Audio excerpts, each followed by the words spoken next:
हर students के साथ एक समस्या अक्सर रहती है कि वो पढ़ी हुई चीज़ों को भूल जाते हैं। जो भी वो पढ़ते हैं, लर्न करते हैं, वो कुछ दिनों में वो भूल जाते हैं। देखिए, भूलना एक नेचुरल प्रोसेस है। ये हर स्टूडेंट्स के साथ होता है। किसी किसी स्टूडेंट के साथ तो ये बहुत ज़्यादा होता है कि वो पढ़ते हैं और बहुत जल्दी भूल जाते हैं। तो आज के वीडियो में मैं आपको इस प्रॉब्लम का सोल्यूशन देने वाला हूँ। आज मैं आपको कुछ ऐसे ट्रिक दूंगा जिनकी मदद से आप जो भी पढ़ोगे वो आपको लंबे समय तक याद रहेगा। चाहे वो फॉर्मूला हो, कोई लॉन्ग आंसर हो या कुछ भी हो, आप उसे लंबे समय तक अपने माइंड में स्टोर करके रखोगे। तो चलिए अब बगैर टाइम को बर्बाद किए शुरू करते हैं वीडियो को। देखिए, जो सबसे पहली चीज है कि वो है कि आपको पढ़ते टाइम अपने कंसंट्रेशन पावर को बढ़ाना होगा। जी हाँ दोस्तों, जब तक आपका कंसंट्रेशन पावर नहीं बढ़ेगा तब तक आप ऐसी ही चीजों को भूलते रहोगे। बहुत सारे स्टूडेंट्स जब पढ़ाई करते हैं तो उनका ध्यान पढ़ाई पर कम और अदर एक्टिविटीज पर ज्यादा रहता है। जैसे उसने व्हाट्सएप पे मैसेज सीन किया या नहीं किया, फेसबुक पर उसने फ्रेंड रिक्वेस्ट एक्सेप्ट किया या नहीं किया, ऐसे ही बहुत सारी चीजों पर उनका ध्यान रहता है। तो जब आपका पढ़ाई पर ध्यान ही नहीं है, पढ़ाई आप कॉन्सेंट्रेट होकर के कर ही नहीं पा रहे हो, तब तक आप कैसी चीजों को लंबे समय तक याद रख सकते हो।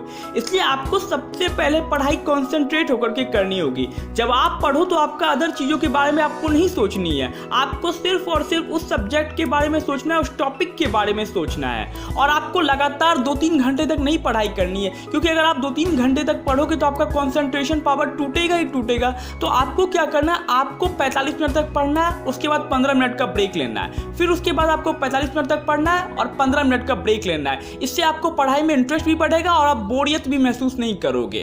दूसरी चीज है कि जो भी आप पढ़ रहे हो उसका आपको टाइम टू टाइम रिवीजन करना होगा, क्योंकि जब तक आप चीजों का रिवीजन नहीं करोगे, उसे दोहराओगे नहीं, तब तक आपको चीजें लंबे समय तक कैसे याद रह सकती है। देखिए, कोई भी स्टूडेंट्स हो, चाहे वो टॉपर हो या कोई नॉर्मल स्टूडेंट्स हो, जब तक हम चीज़ों का रिवीजन नहीं करेंगे, चीज़ों को दोहराएंगे नहीं, तब तक हमें चीज़ें लंबे समय तक याद नहीं रह सकती है। इसलिए आपको क्या करना है कि आप जो भी पढ़ो, आप उसे 10 दिन बाद फिर से पढ़ो, फिर अगले 10 दिन बाद उसे रिवीजन करो। इस तरह से देखना, अगर आप हर 10 दिन पर 2 से 3 बार रिवीजन करोगे तो आपको वो चीज़ें लंबे समय तक याद रहेगी और फिर आप उसे कभी जिंदगी में नहीं भूलोगे और एग्जाम में भी आप उसे अच्छे से लिख करके आओगे। तो आपको ये काम करना है, आपको टाइम टू टाइम रिवीजन करना है। और जो students time to time revision करते हैं ना चीजों को, उनका एग्जाम में सक्सेस रेट बहुत ज्यादा होता है। वो एग्जाम में अच्छा करते ही करते हैं। इसलिए आपको भी टाइम टू टाइम रिवीजन करना है, इससे आप भी एग्जाम में अच्छा करके आओगे।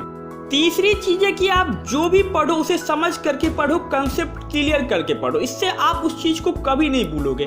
बहुत सारे स्टूडेंट्स क्या करते हैं कि अगर उन्हें चीजें समझ में नहीं आती है तो वो उसे रट लेते हैं। देखिए, रटने से क्या होगा कि अगर आप किसी भी चीज को रटते हो तो आप उसे ऑटोमेटिक 5 से 7 दिन में भूल जाओगे। ये एक नेचुरल प्रोसेस है कि हम रटी हुई चीजों को ज्यादा दिन तक याद नहीं रख सकते हैं। वहीं अगर आप उस चीज को समझ लेते हो तो आप उसे लंबे समय तक अपने माइंड में स्टोर करके रख सकते हो। और अगर आपको कोई चीज समझ में नहीं आती है जल्दी, तो आप अपना पेशेंस ना खोए, आप उसे 2 से 3 बार पढ़े, आपको जरूर समझ में आएगा दोस्तों। इसलिए तो दोस्तों, ये 3 टिप्स थी जिनकी मदद से आप पढ़ी हुई चीजों को लंबे समय तक याद रख सकते हो। मैं उम्मीद करूंगा कि आपको वीडियो अच्छी लगी होगी। वीडियो अच्छी लगे तो वीडियो को लाइक जरूर कर दे और चैनल को प्लीज सब्सक्राइब कर ले, क्योंकि इस चैनल पर मैं बहुत ही ऐसे काम की वीडियो लाता रहता हूँ आपके लिए। तो मिलते हैं अगले वीडियो में, तब तक के लिए goodbye and take care all of you.